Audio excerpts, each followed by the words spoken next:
وقت جو ہے وہ موجود ہے۔ آپ جانتے ہیں کہ حضور الغوث الاعظم جیلانی رضی اللہ عنہ کی ولادت 470 ہجری میں ہے، اور 15 سال کی عمر میں 450 ہجری میں حضور الغوث الاعظم جیلانی رضی اللہ عنہ بغداد شریف تشریف لائے تھے، اور حضرت حجت الاسلام امام محمد بن محمد الغزالی رضی اللہ عنہ ان کا وصال 505 ہجری میں ہے، اور 450 ہجری میں یعنی حضور غوث پاک کی جب ولادت ہوئی تھی تو امام غزالی اس وقت 20 سال کے تھے، اور حضور الغوث الاعظم جیلانی رضی اللہ عنہ جب سن 485 ہجری میں وارد بغداد شریف ہوئے تو اس وقت حضرت حجت الاسلام امام غزالی علیہ رحمت جامعہ نظامیہ کے شیخ الشیوخ تھے، یعنی آپ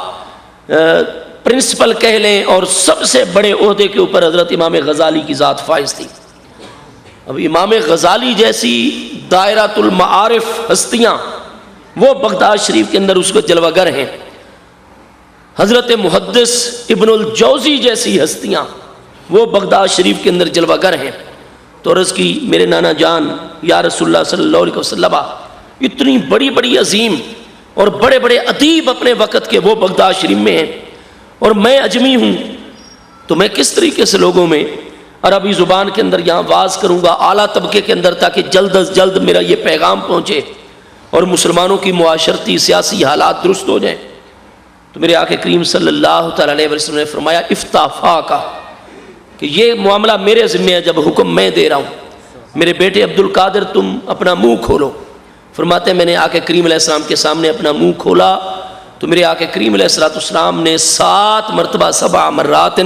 7 مرتبہ اپنا لعاب دہن شریف میرے منہ کے اندر ڈالا۔ تو فرمایا علوم میں سے کوئی علم ایسا نہیں رہا، اور کائنات کے معاملات میں سے کوئی ایک معاملہ ایسا نہیں رہا جس کو میں اپنے دل کی آنکھوں سے دیکھ نہ رہا ہوں۔ فرماتے ہیں مجلس واعظ قائم ہوئی اور میں ممبر کے اوپر بیٹھ گیا، لیکن ایک عجیب کیفیت تھی جو میرے دل کے اوپر طاری ہو گئی، اور میں اسے ہیبت کی کیفیت میں آنے لگا، وحشت کی کیفیت میں آنے لگا۔ تو فوری طور پر میرے دادا جان سیدنا علی المرتضیٰ مظہر العجائب کرم اللہ تعالیٰ وجہ الکریم کی جلوہ گری ہو گئی، اور فرمایا میرے بیٹے عبد القادر گھبراتے کیوں ہو؟ تو صحیح سند کے ساتھ ہے، آپ فرماتے ہیں کہ میں نے عرض کی دادا جان آقا کریم علیہ السلام میرے نانا جان نے مجھ پر کرم کیا، میں اس منزل تک آ گیا ہوں، لیکن مجھ پر تو ہیبت کی کیفیت طاری ہو گئی ہے۔ تو حضرت سیدنا امیر المومنین کرم اللہ تعالیٰ وجہ الکریم نے فرمایا کہ اپنا منہ کھولو۔ فرماتے ہیں میں نے اپنا منہ کھولا تو سیدنا علی پاک نے 6 مرتبہ 7 مرات 6 مرتبہ اپنا لعاب دہن عطا فرمایا۔ تو فرماتے ہیں کہ اس کے اندر وہ فیوز و برکات تھیں، وہ عنایات تھیں کہ میں چاہتا تھا کہ میرے دادا جان سیدنا علی پاک 7ویں مرتبہ بھی کرم کریں۔ تو میں نے عرض کی کہ میرے پیارے دادا جان، جب نانا جان نے 7 مرتبہ کرم نوازی کی ہے تو آپ 1 مرتبہ اور مجھے یہ فیض دیجئے، آپ 6 مرتبہ پر رک کیوں گئے ہیں؟ تو فرماتے ہیں کہ سیدنا علی پاک نے ارشاد فرمایا کہ میرے بیٹے، میرے پیارے پوتے عبد القادر، تم واز شروع کرو، میں 7 مرتبہ کیسے یہ اپنا لعاب دہن تمہیں دے سکتا ہوں؟ جب میرے آقا نے 7 مرتبہ دیا تو میری کیا جرت ہے کہ میں اپنے آقا سے برابری کروں؟ ادباً لرسول اللہ صلی اللہ علیہ وسلم، تم میرے پوتے ہو، لیکن میں نبی پاک علیہ السلام کے ادب کی وجہ سے 6 مرتبہ لعاب دہن مبارک عطا فرمایا۔ بس جیسے ہی سیدنا علی پاک نے یہ کرم نوازی اور مہربانی فرمائی تو اس کے بعد فرماتے ہیں کہ میری زبان کے اوپر بھی وہ سارے علوم اور معارف جاری بھی ہو گئے، مجھے سمجھانے اور سب کے دل تک بات پہنچانی ہمیشہ ہمیشہ کے لیے سیدنا علی پاک کی برکت سے وہ آسان بھی ہو گئی۔ تو محبوب کریم علیہ السلام نے جملہ علوم اور معارف میرے سامنے کر دیے، اور سیدنا علی پاک کے فیض اور برکت نے ان علوم کو آگے جانی کرنا اور لوگوں کے دلوں تک پہنچانا یہ میرے لیے آسان کر دیا۔ حضرت سیدنا الغوث الاعظم جیلانی رضی اللہ تعالیٰ عنہ، یہ تو آپ کے باطنی مراتب ہیں، لیکن آپ کے اگر ظاہری معاملات کو دیکھا جائے تو علوم کے اندر، ظاہری علوم کے اندر الغوث الاعظم جیلانی رضی اللہ عنہ وہ عظیم ہستی ہیں کہ اس دور کی امام المحدثین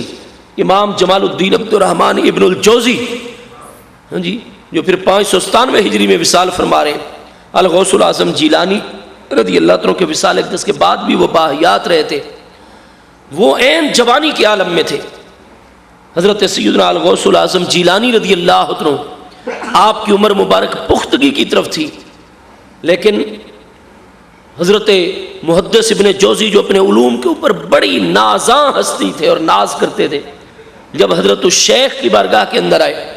تو آپ نے اپنے طریقے کے مطابق رات کو عشاء کے بعد قاری صاحب کو حکم دیا ایک آیت بینہ تلاوت کرنے کا۔ انہوں نے تلاوت کی، آیت بینہ کی، آپ نے اپنے طریقے کے مطابق اس کی تفاسیر، علوم و معارف بیان کرنے شروع کیے تو 30 تفسیریں اس ایک آیت کی آپ نے بیان کی۔ تو محدث ابن جوزی انہوں نے فرمایا کہ علم تو یہ ساری کی ساری میرے علم کے اندر موجود ہیں۔ تو حضرت الشیخ نے کوئی نیا علم نہیں عطا کیا، یہ 30 کی 30 تفسیریں میرے علم کے اندر ہیں، میں نے اپنے اساتذہ اپنے مشائخ سے پڑھی ہوئی ہیں۔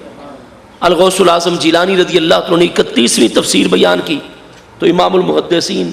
امام المفسرین، اپنے دور کے فنون کے سب سے بڑے عالم اور عارف علامہ محدث ابن جوزی متوجہ ہو کر بیٹھ گئے۔ آپ نے 32ویں تفسیر، 33ویں، یہاں تک کہ جب 40ویں تفسیر نماز تہجد تک مکمل کی تو حضرت محدث ابن جوزی علیہ رحمت فرماتے ہیں کہ وہ 30 تفاسیر تو میرے علم میں تھیں، لیکن یہ 10 تفسیریں جو حضرت الشیخ نے بیان کی نہ یہ میرے علم میں ہیں نہ میرے اساتذہ اکرام کے علم میں ہیں۔ اور حضور الغوث الاعظم جیلانی رضی اللہ عنہ آپ نے کھڑے ہو کر ارشاد فرمایا کہ الآن رجعنا من القال الی الحال، کہ کال اور کیل کی باتیں اور علوم ظاہری کی باتیں ہو چکی، آؤ لوگو اب ہم اپنی کال سے حال کی طرف پلٹتے ہیں۔ تو بس یہ ارشاد فرمانا تھا کہ حضور الغوث الاعظم کی توجہ ہے باطنی دلوں کے اوپر واقع ہوئی تو سب سے پہلے جو ہستی اپنے معاملات سے باہر آ گئی اور رقص گناہ ہو گئی وہ امام المحدثین امام ابن جوزی علیہ رحمت کی ذات بابرکات تھی۔ حضرت شیخ سعدی علیہ رحمت اور محدث ابن جوزی اور حضور غوث پاک رضی اللہ عنہ کا دور مبارک ایک ہی ہے۔ حضرت بابا سعدی صاحب علیہ رحمت حضرت محدث ابن جوزی سے علم حدیث اور کئی علوم کے سبق بھی پڑھتے رہے۔ گلستان کے اندر حضرت شیخ سعدی علیہ رحمت مصلح الدین سعدی شیرازی آپ نے ارشاد فرمایا، اور آپ حضرت شیخ و شیوخ عالم شیخ عمر سہروردی علیہ رحمت کے مرید ہیں، اور حضرت شیخ سعدی علیہ رحمت ہمارے اس ملتان شریف